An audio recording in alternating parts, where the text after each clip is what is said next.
Okay, we'll get started. Welcome everyone to our webinar on Barolo and Barbaresco today. And this is a little different. I know that I have a number of friends here that have watched before, and I appreciate all of you tuning in again and some newcomers. And of course, we're recording this, so this will be available on YouTube. I'll have a link up very soon. Today's a little different because instead of just me talking to a producer or a couple producers, I'm going to share the floor, the forum, I guess is a better term, with my friend Julia, who you can see there on the screen. She lives in Torino and she's a sommelier. Ciao. And Julia, I know I'm going to butcher your last name, so I'm going to let you introduce yourself and tell people what you do. She's a member of the Association of Italian Sommeliers, which I love the name of that because it's AIS, which in Italian is pronounced as ice. So tell people about that, about what you do, and you chose the topic for today. So tell them a little bit about that and about the recent tasting you just went to.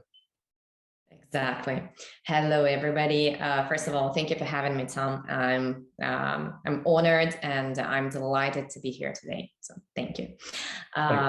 Yes, I am a wine consultant, and I do some consultancy for restaurants, for hospitality sector, and I do wine tasting experiences here in Piedmont. I live in Turin. So basically I'm in wine education, and why we chose this topic is because October is the month when one event of Italian Sommelier Association takes place, which is called Barolo and Barbaresco, and I had a chance to participate in some of the tasting, one in particular that was very interesting. And, you know, we just decided that we could talk about new releases of Barolo and Barbaresco. And I gotta have to say that people are talking about it here in Italy because it was quite an interesting year, 2017. So I thought it would be a very interesting thing to talk about. Okay, we'll talk about 2017 as well as 2018 and a little bit of 2016 because there's still a few producers that are releasing their 2016 Barolo a little bit late, but better late than never. And actually, it's a nice thing because the wines have an extra year in the bottle or two. And we'll also talk about trends. So the first thing I'm going to do is put up a picture. I'm sure everyone here knows that both wines are made from Nebbiolo, and that the word Nebbiolo comes from the word nebbia in Italian, which means fog. And there is a pretty distinct image of what fog is all about. I took this on my last trip. Everybody can see that, I hope.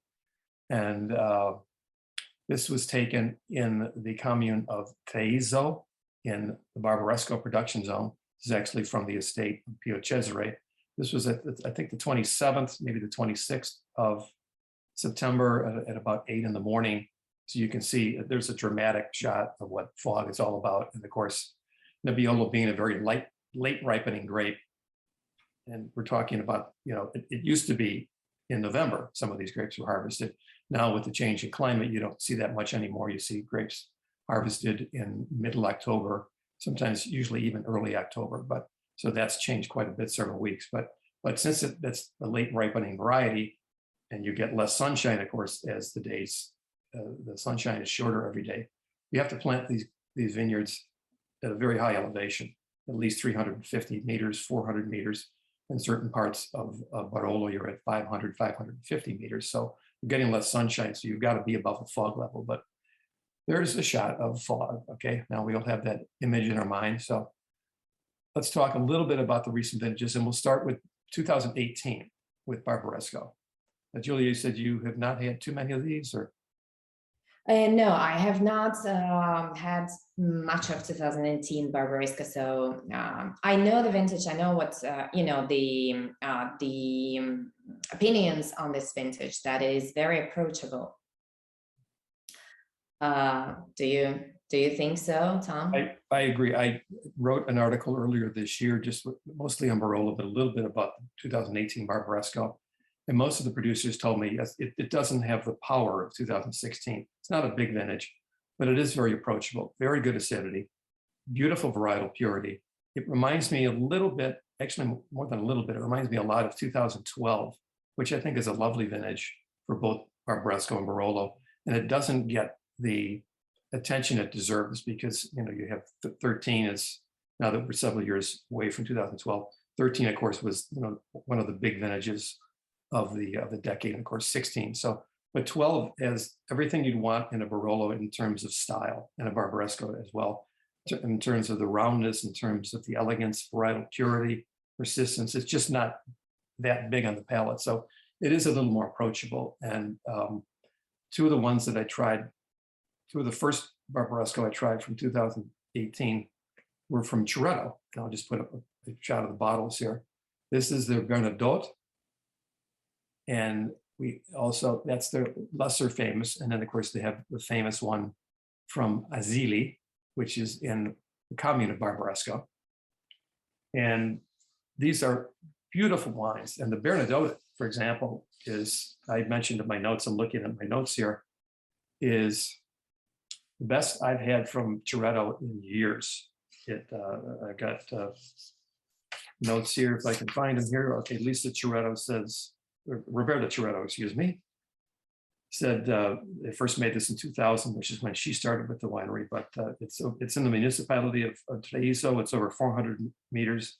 And she said, you know, that could be too high. It could be a little bit of risk for Nebbiolo in certain years, but the wine is just beautiful. And I had mentioned it's got these beautiful morel cherry and orange peel and a little bit of paprika in the aromas, and just beautiful, outstanding varietal purity, exceptional harmony, lovely wine. And it's not, again, going to be a 20, 25-year wine, but over the next decade of maybe 10, 12 years, it's a beautiful wine. And that's one, if you can find that, it's a very nice value, because the Asili I actually did not have scored quite as high, but of course that's a bigger wine, needs a little more time. But I had like 95 points for the Bernadotte, and they defeated Asili, but the Asili certainly will use more time. But those are both very representative of the style. And some ones I tried recently on my last trip in September were some beautiful wines from Albino Rocca, who is a very traditional producer, and especially from Cascina della Rose, which is, the two of them are not very far apart. Cascina della Rose is also in the commune of Barbaresco, as is Albino Rocca. And their Rio Sordo, which is a very famous cru in Barbaresco. It's used by Produttori del Barbaresco for one of their reservas. Just a gorgeous wine, absolute, just great varietal purity, and very approachable now.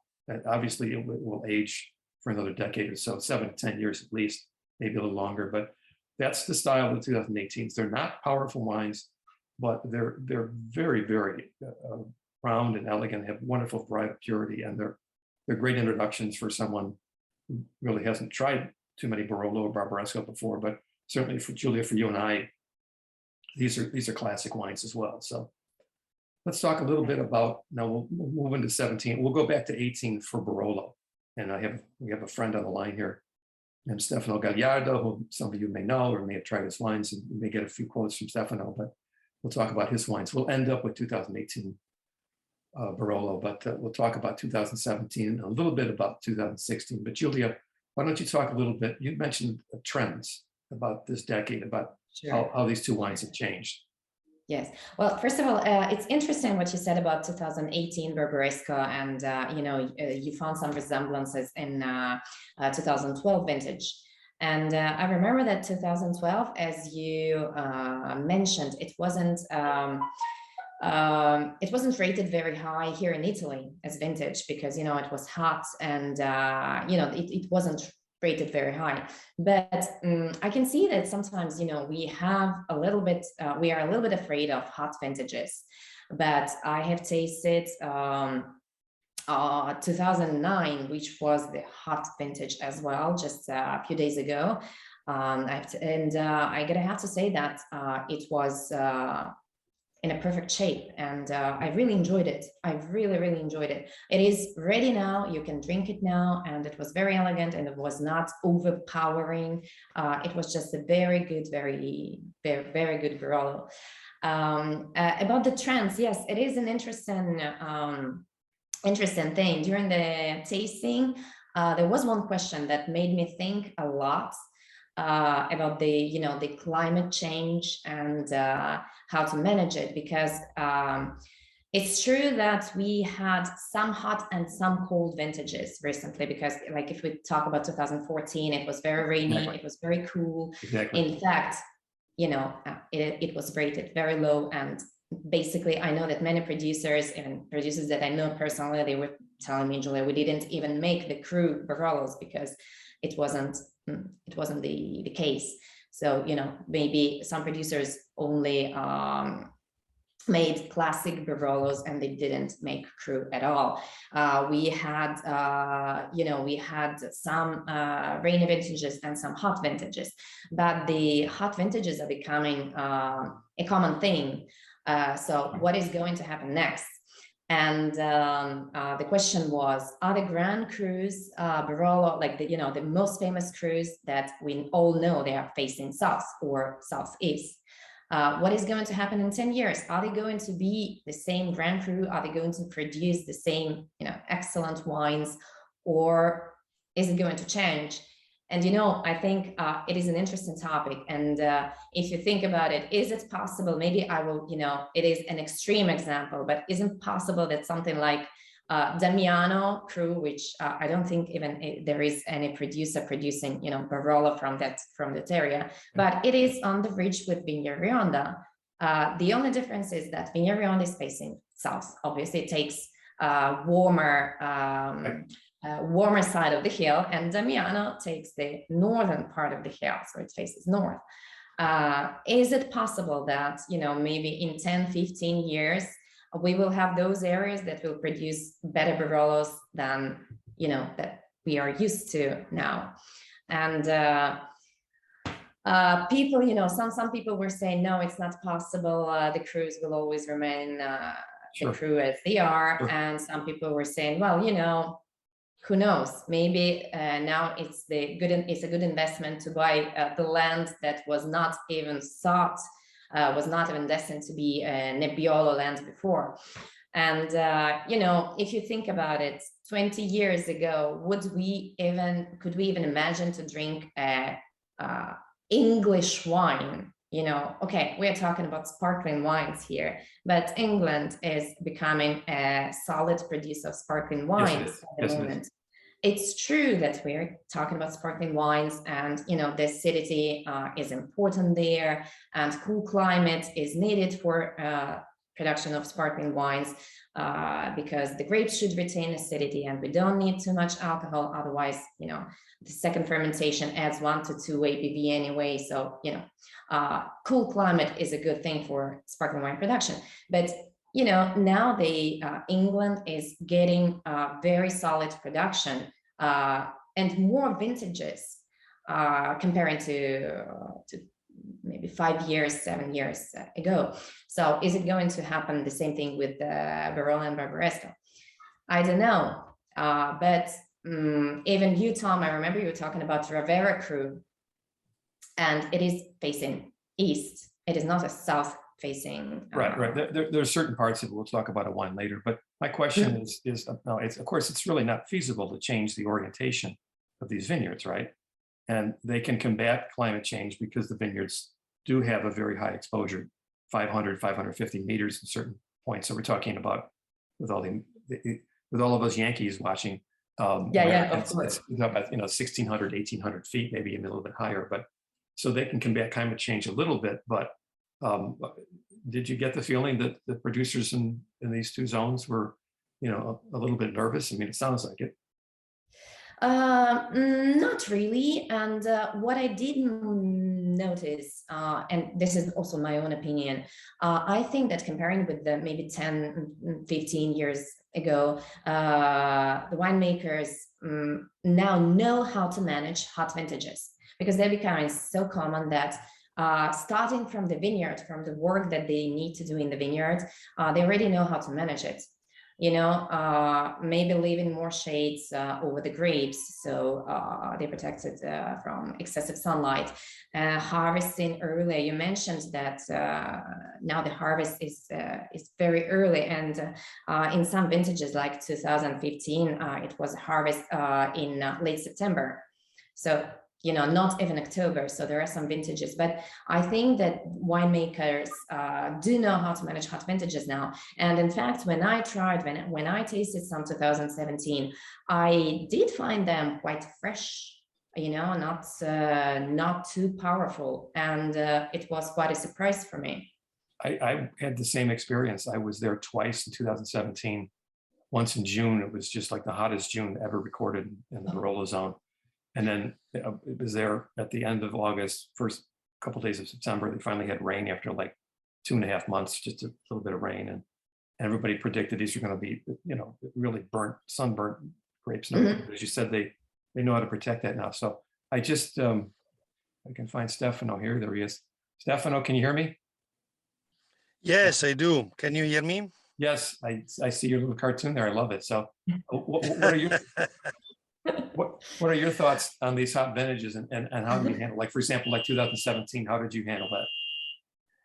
First of all, sorry for the cartoon, but I'm in the car, so I stopped my car in a little vineyard here. It's pretty dark, and so I thought it's better the cartoon than total dark. All right, that's fine. So I'm sorry, Tom, you said about 2017 and 18, right? Well, we're specifically, we're talking about 17 now and about hot vintages, about how do you mitigate the heat? Yeah, well, it's kind of strange to me, because the 17, I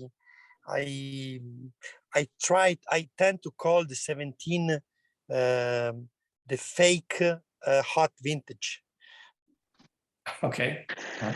Because the 17, I mean, of course, in the 17 we had a very warm, very hot summer, especially July, and during that time, all of us was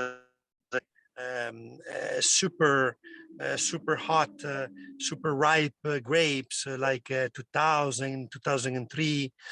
But then that was not happening, because the climate evolved in the month of September, and this was very much making a difference in the way the grapes were ripening.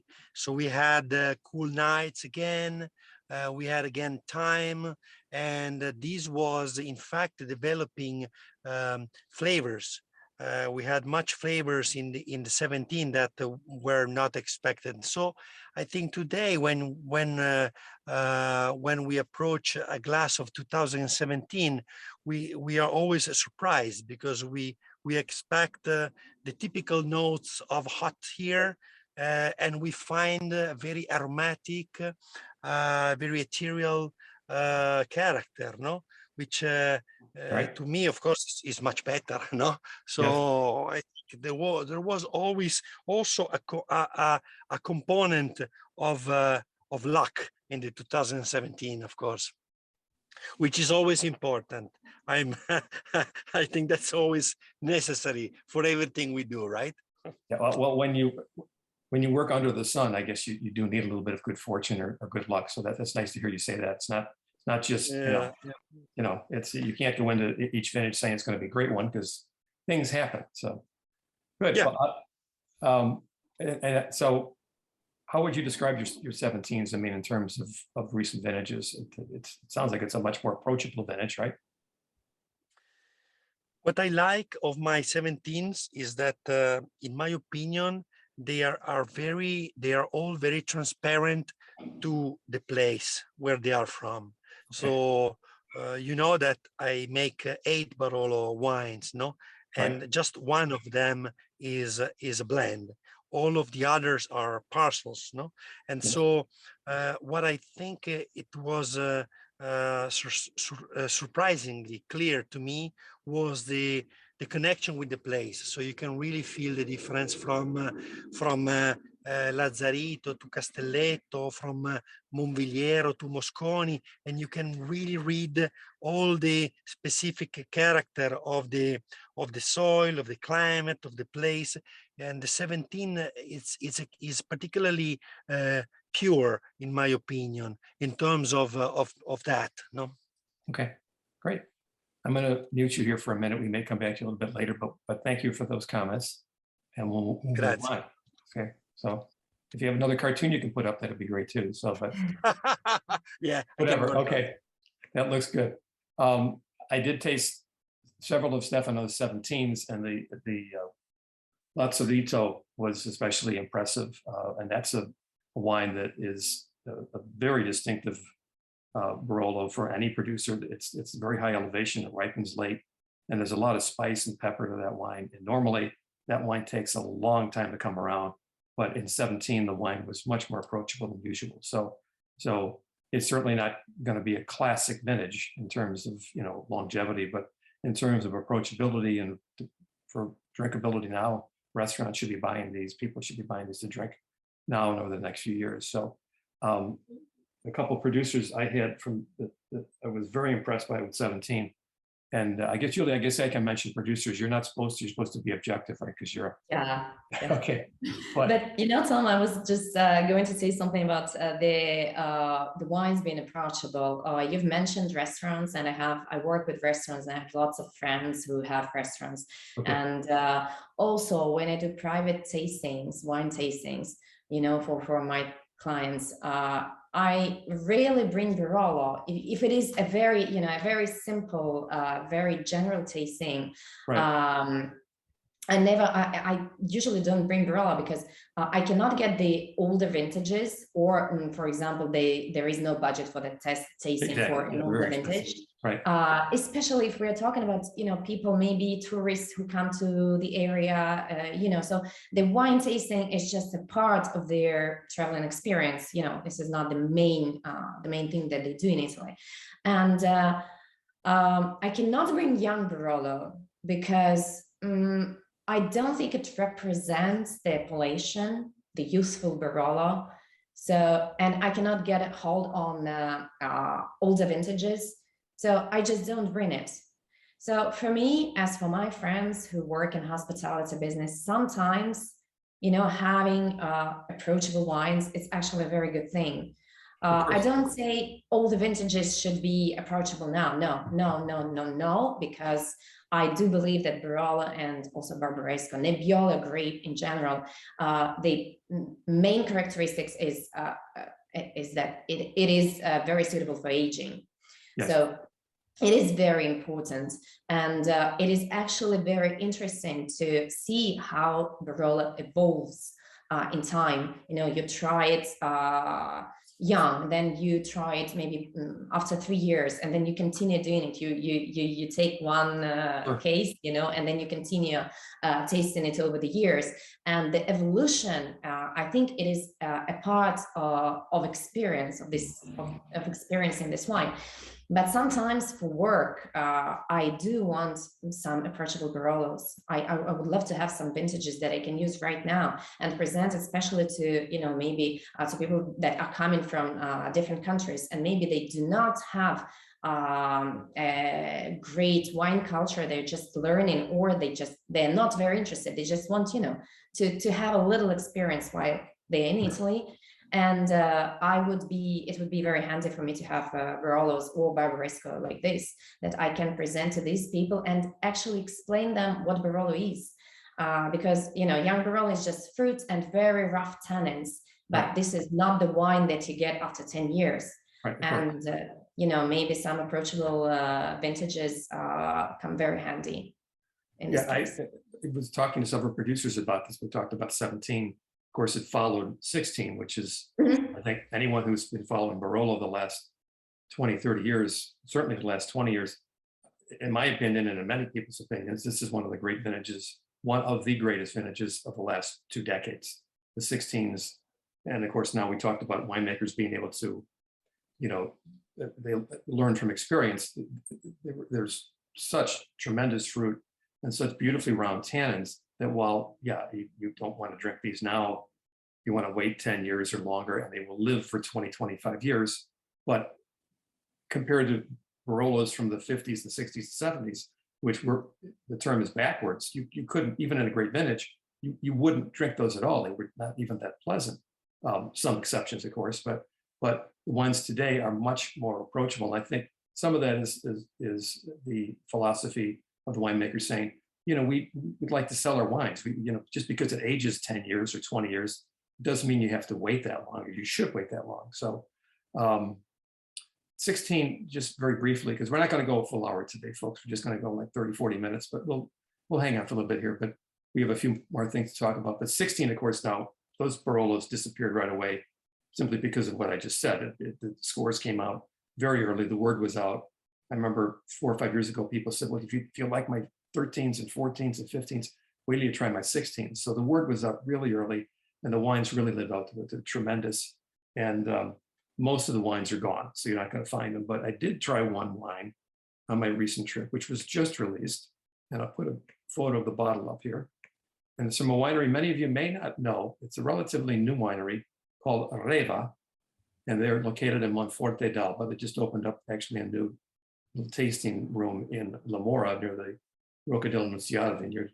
And absolutely just beautiful wines. This is their 16 Rivera, and we talked about the orientation before. This is actually planted slightly east, so it's not getting as much direct sun. And of course, Rivera being in Novello, you're in the far south, southern part of the Barolo zone, and you're getting a lot of influence from the nearby mountains. So it's a much cooler area there. So, but incredibly supple. Now they received Gambaro Rosso, the Tre Vecchiori, for the 2017 Canubi. And I had that as well, and I love that wine as well. This is one of the best 16s I've had, which is saying something. And the wine is just released, so I don't know how much of it will come to the United States or wherever you're living, but it's definitely, I've had several vintages of this wine before. I think 13 was their first vintage, so they're a relatively new producer, but they are on track. They are absolutely just focused in on varietal purity and especially the sense of place. So they're also going to add a couple other vineyards as well. I believe Lazzarito is one they're going to add. But this 16, which is one of the last 16s that I know of that's being released of the Rivera crew from Reva, is just one to look for. So take that photo down, and I think we have a question here. I don't see it. So somebody raised their hand, but I don't see a question. So type that in the chat box, please. So let's, and as far as 17, we kind of skipped over that, but I was mentioning 17 Barolos, and two producers that really stood out for me. I mentioned Stefano's wines were lovely. Paolo Scavino, which is hardly a surprise. They make beautiful wines every year, especially Monvigliero and Caro Brick were just superb wines. I give them both 93, and you know, you should wait a few years on these, but they'll probably peak in 10 or 12 years. Maybe even a little bit longer, but not 15 or 20, but lovely wines.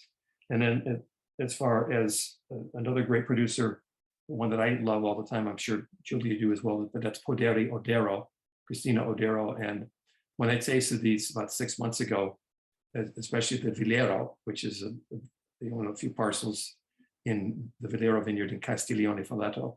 My friend who's a sommelier said, you know, I can't believe this is from 17. The wine had that much character to it and complexity, and yet it was just polished tan. It's a beautiful wine to drink now, but beautiful structure as well. So that also the Rocca di Castiglione is a lovely wine. So that's the winery really to focus on. And the 17s, unlike the 16s, you should still be able to find. So let's talk a little bit about 18 now. 16 we talked about, 17 we talked about. In the time remaining, let's talk a little bit about 18. And I mentioned the Barbarescos at the beginning. Now we'll mention Barolo. And before we talk about specific wines, I'm going to read a quote here from a winemaker. And this winemaker is not from Piemonte. She's from another big region in Italy you may have heard of. It begins with a T. I won't mention the region, but I'm sure you can figure it out. But I was interviewing her for an article, and she gave me a quote about the differences in vintages and how they kind of, it's not just on its own, they interact, they react with each other. And I think it's a very apt description, not only for the wines she makes in Tuscany, but big red wines in Italy, whether they're in Tuscany or Campania or Barolo Barbaresco. And she said, a vintage is always not just a reflection of that vintage, but also what happened before. So when a wine has to struggle the year before, you will see that in the upcoming vintage. In 2018, the weather was really good, but of course we had much weaker wines because they had to suffer after a difficult year in 2017. And in 2019, we had wines that followed a perfect 2018. So we had a stronger nature that you can see and smell in the 2019 wines. There was even more power and structure than in the 2018s. Julia, what do you think about that quote? That's exactly what I've heard from the winemakers in Piedmont, and Stefano will say if it's true or not, that 2017 was a very harsh year. So 2018, they had to manage the vine in a particular way because there was a lot of production. The vine was producing a lot. So you had to manage fields and there was just a lot that was going on. I think Stefano can give us more thoughts on that. But I am very curious about tasting more wines from 2018. I haven't yet. I'm gonna have to tell the truth. I haven't yet. I have tasted some of them, and I also found them very elegant. And I think that I don't know. It might be. For the producer, it might be, after a very difficult 2017, it is going to be a better year. Right. I find it interesting that, for example, I just had a meeting with Pietro Ratti and Stefano Gagliardo, and we talked about 2021 and wanted to get their thoughts, for the vintage and the harvest, everything. And both of them said there's this triumvirate of great Barolo vintages, 2019, 2020, and 2021. So there's something everybody can look forward to. So they didn't include 2018, but I think it could have been a great vintage. But I think a lot of what this winemaker said is evidence of that because it followed such a difficult 2017. So the wines were not going to be as big and as complex as usual. And yet it's a lovely vintage. And again, also, you don't necessarily need greatness and longevity and great cellar potential every year. So the 2018s really fit that mold. They're bigger, they're richer than 2017, and they will age a little longer, but they're very approachable now. So yeah, and I also heard that maybe the grapes were even a little bit larger. There was more production from the plants, so it leads to more less concentration probably. Okay. Now, two producers who I did try, I had a number of producers say, please stop by, we'll try my 2018s. And they won't be released until at least January 1. That's the legal date. Most of them won't release the wines until March or April or May, but give them a little time in the bottle. But I did try from two producers, and here's a little scoop for people, but I visited with my friend Paolo Rinaldi, who was with the Francesco Rinaldi Winery in Barolo. And of course, they have a classic Barolo, which is a blend of several cru, and then they have two single vineyard Barolos, which they've had for years, Canubi and Buronate, and we visited those. And then for the first time in 2018, she has released a single vineyard, Rocca della Nunziata. We walked through the vineyard. Now, she's always had those grapes, and she's always put them in the classic Barolo, and she's going to continue doing that. But the best of these, these rows of Rocca della Nunziata that Rinaldi owns, it's now been bottled, and the wine is absolutely lovely. It's on par with the other two, the Buronate and Canubi, and so that's the wine we really look forward to. Not a lot of it going to be produced, but beautiful wine. So, but if you can grab that, that'll be maybe a little bit of a collector's item. That first 2018, Rocca della Nunziata, and then I did try the 8 Barolos from Stefano, and we'll get him talking again. And they were lovely wines. And Stefano, I'm going to let you in here. I'm going to read a quote that you gave to me when I interviewed you. You said, the 2018 Barolos are wines that are surprising us because they started off slow after the winemaking, but they are now showing a lot of sweetness. They are complete, and they're wines that are enjoyable today. For me, they are already drinkable and enjoyable, which for Barolo doesn't happen every vintage. So that's why I'm happy about the 2018s in general. Anything else you want to add to that? Stefano, are you there? Oh, yes. Do you hear Okay, me? great. Yes. Okay. Great. Yeah. No, I think Julia touched a very, very important point about having the wines of Barolo a bit more drinkable today compared to the past, no? And I think that's very important And of course, the vintage are not equal, and the years are not equal. And so 2018, in my opinion, it will be very much a wine like that, a wine which will be understandable, enjoyable already in the youth. Of course, the DNA of Barolo and Nebbiolo in general tells us that the evolution over time will really deliver complexity and high points, over time. But it's also important today to try to make wines that are a bit more enjoyable. I think that the the the climate change so far is is helping us to go that way. Okay.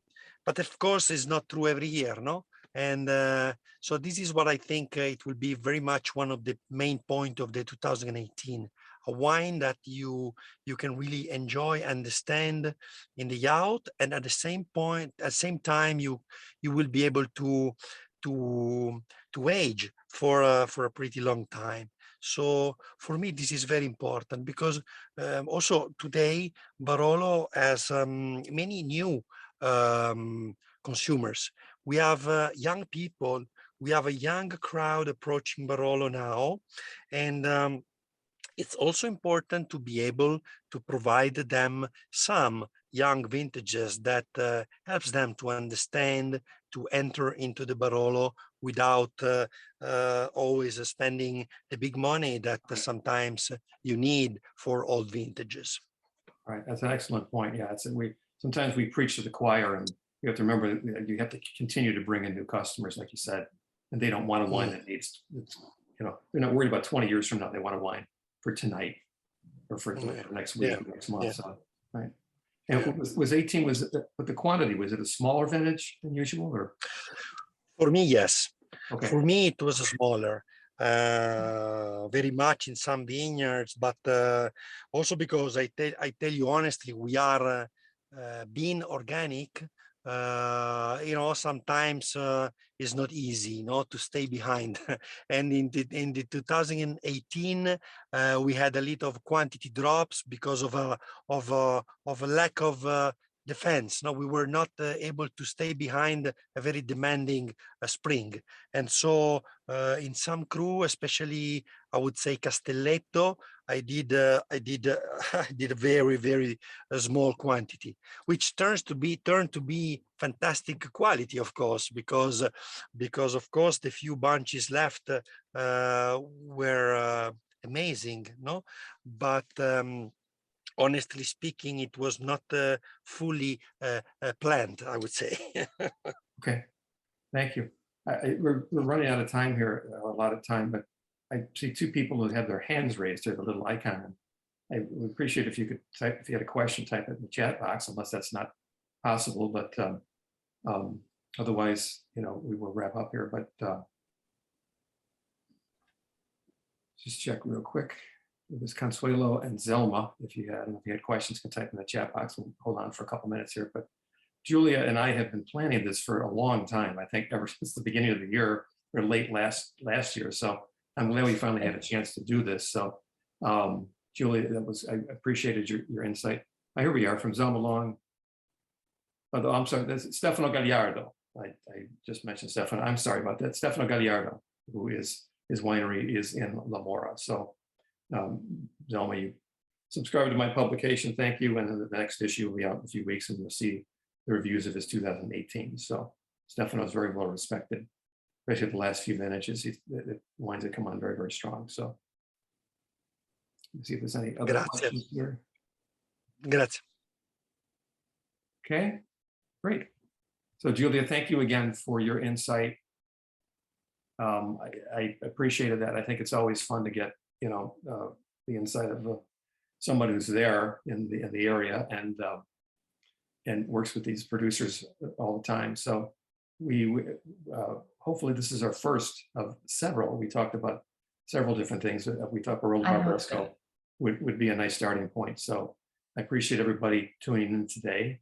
as I said, I'm recording this, it's going to be on YouTube. The link will be up within a few days. So if there's no other questions, we hit our 40 minutes and we will, Lars says, bravi, great insights. Thank you. Thank you, Lars. You didn't have any questions today. Usually you do, but that's all right. I guess we had a lot to present. So thank you again, Julia.